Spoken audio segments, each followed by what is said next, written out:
All right, so let's dive straight into this whole Lakers situation because there's been a lot of noise about whether or not the team should chase a backup center like Daniel Gafford, Nick Claxton, or even somebody like Nick Richards.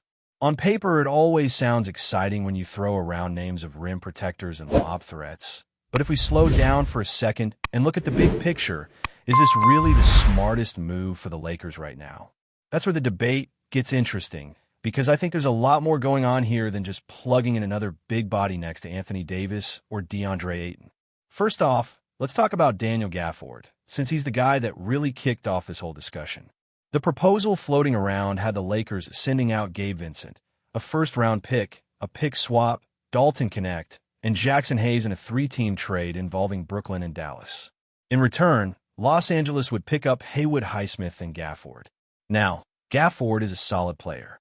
He's athletic, he blocks shots, he finishes around the rim, and he's been effective in stretches where he gets consistent minutes.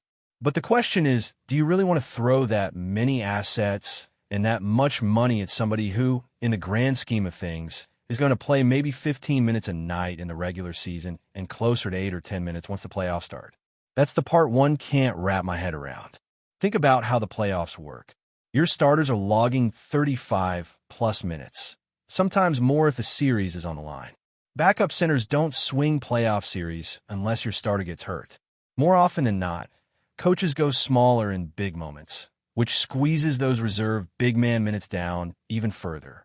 That's why I get hesitant about mortgaging future flexibility just to upgrade at a spot that doesn't carry the same weight as your starting three or additional scoring punch on the perimeter. You could argue that the gap between an average backup center and a good one is not nearly as impactful as the gap between an average starting wing and a good one. And that brings me to Nick Claxton, because I actually like him a lot more than Gafford in this conversation. Claxton brings something you rarely see in bigs his size: real defensive versatility. He can switch on to guards, defend in space, protect the rim, and still keep up with the tempo and transition. That mobility is gold in today's NBA, where switching schemes and defending the pick and roll are everything. Claxton isn't just a lob threat or a putback guy. He legitimately changes how opposing teams have to attack you on both ends. If we're stacking up skill sets, he's basically everything you'd want Jackson Hayes to become, except Claxton already does it at high level. Now the hurdle with Claxton is his contract. He's making over $25 million this year, which means the Lakers would have to send out more salary to match. But here's the twist. His deal actually goes down each season. 25 this year, then around 23, then just about 20 by the final year. That's rare in the NBA, and it matters when you're trying to stay below the hard cap apron lines. $2 million here or there could be the difference between having flexibility to sign another rotation piece or being stuck with no room to maneuver. Gafford, meanwhile, has a new extension kicking in that keeps him locked in at a higher number for longer. So while Claxton costs more today, he could actually save you money and cap space down the line. And here's the kicker. I think Claxton might actually be cheaper to acquire in terms of trade assets. Brooklyn might be motivated to move him because of the size of his contract and the direction of their rebuild. Dallas, on the other hand, just traded for Gafford and clearly values what he brings next to Luka. That's going to drive his price higher. So if the Lakers are determined to chase one of these guys, Claxton is ironically the one who could cost fewer picks and young players, even if the dollar figure is larger. But let's step back again. Is any of this necessary right now? Personally, I don't think so. I'd rather see what Jackson Hayes looks like in this new role. Last year, when he got an extended run as a starter, he put up numbers that looked impressive, but the cracks showed pretty quickly. Once teams cut off the lob, Hayes had no counter moves. He can't reliably score outside of a dunk or a putback, and his defense is more about energy plays than solid positioning. That doesn't mean he's useless, though. In a backup role, where you just need 10 minutes of hustle and rim-running energy, he can absolutely thrive. That's where he fits. Give him a defined role, keep expectations reasonable, and he can provide value without costing you a single pick. That's the bigger point here. Why rush into paying $18 or $20 million per year for a guy who will be marginalized once the postseason begins?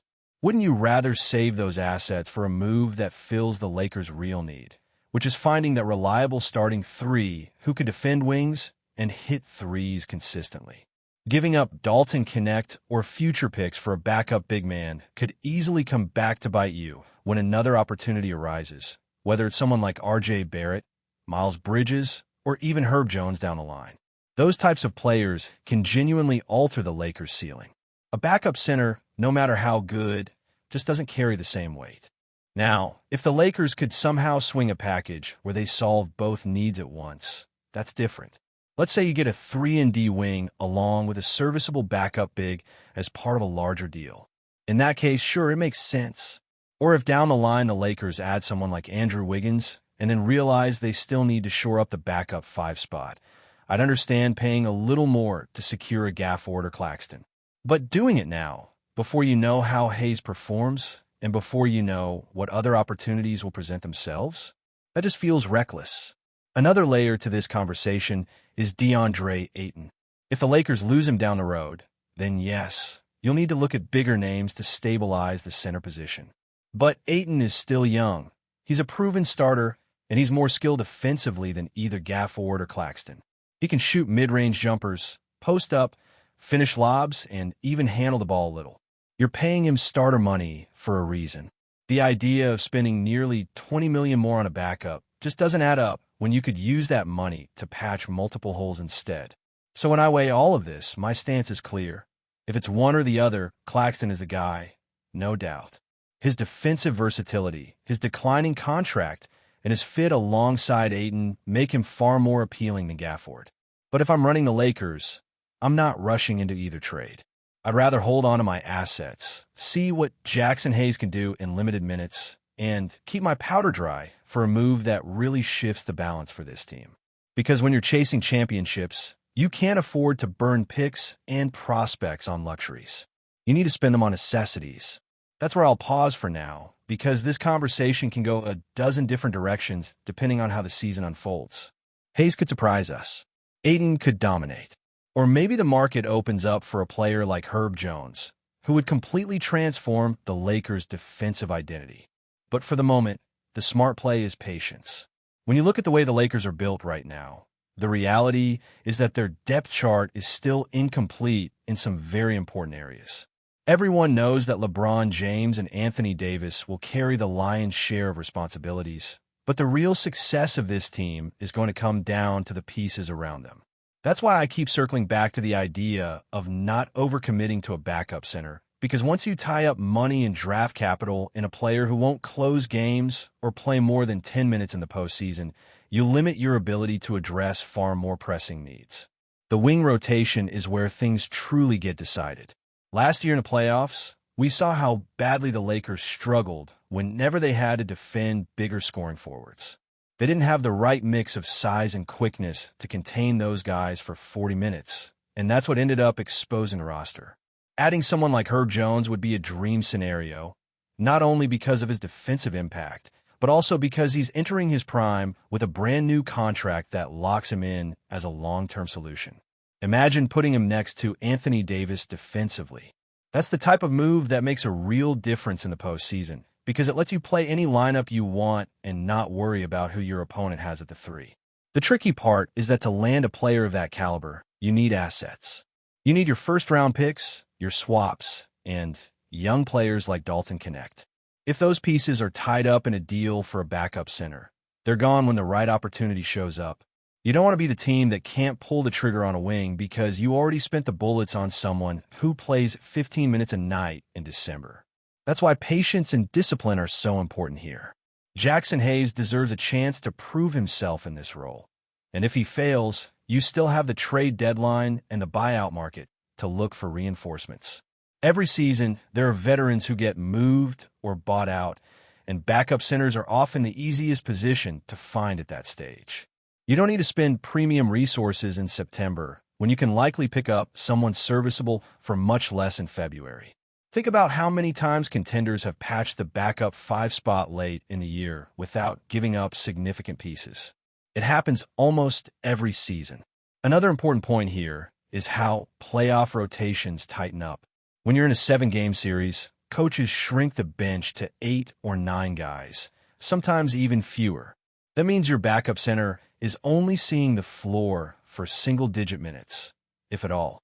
Against certain opponents, the Lakers might even be better off going small, with LeBron or Davis at the 5, surrounding them with wings and shooters to maximize spacing. If that's the case, then you've essentially invested $20 million into a player who isn't on the floor when it matters most.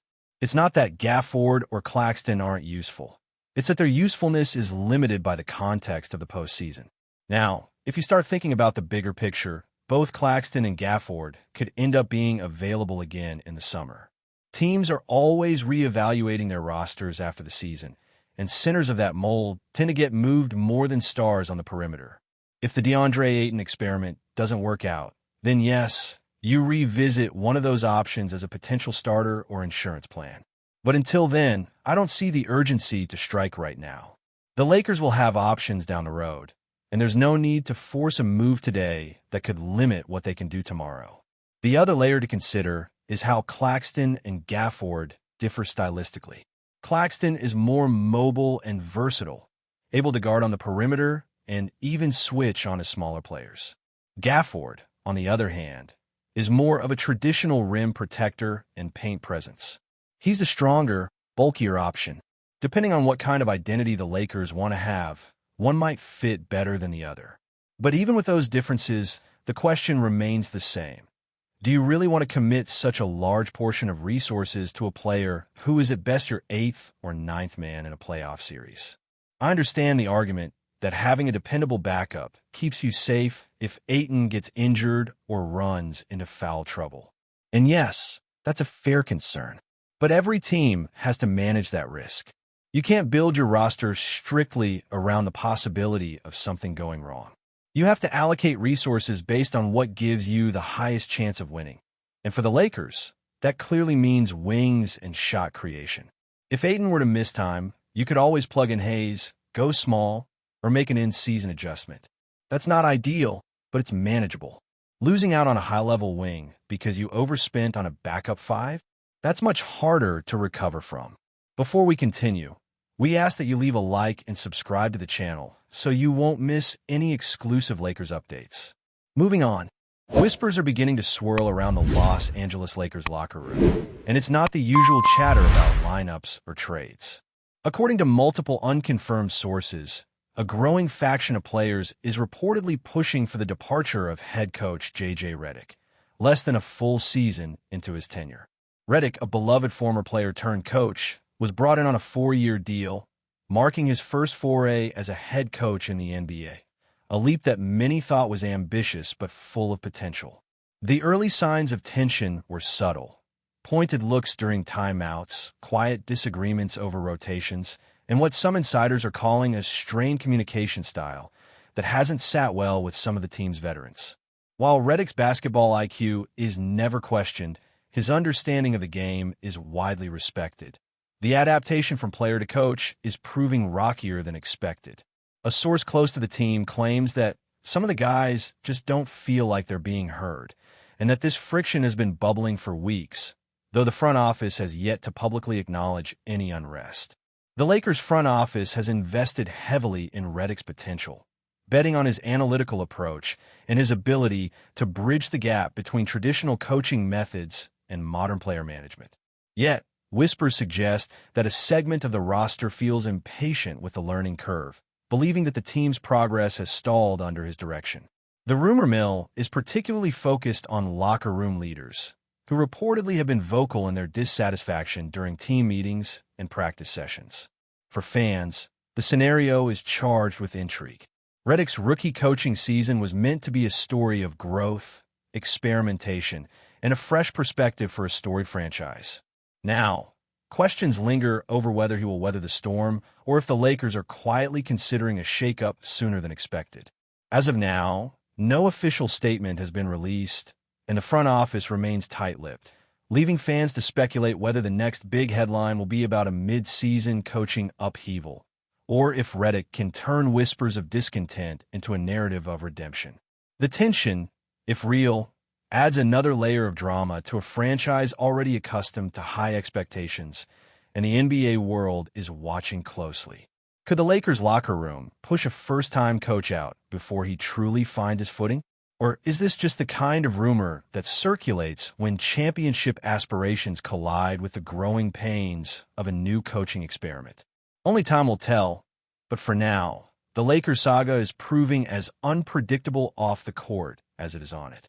Stay informed exclusively about Los Angeles Lakers news. Subscribe to our channel and hit the like button to keep receiving daily updates. Also, share your opinion on the news in the comments, as your contribution is crucial for the Lakers. Stay tuned for the next video.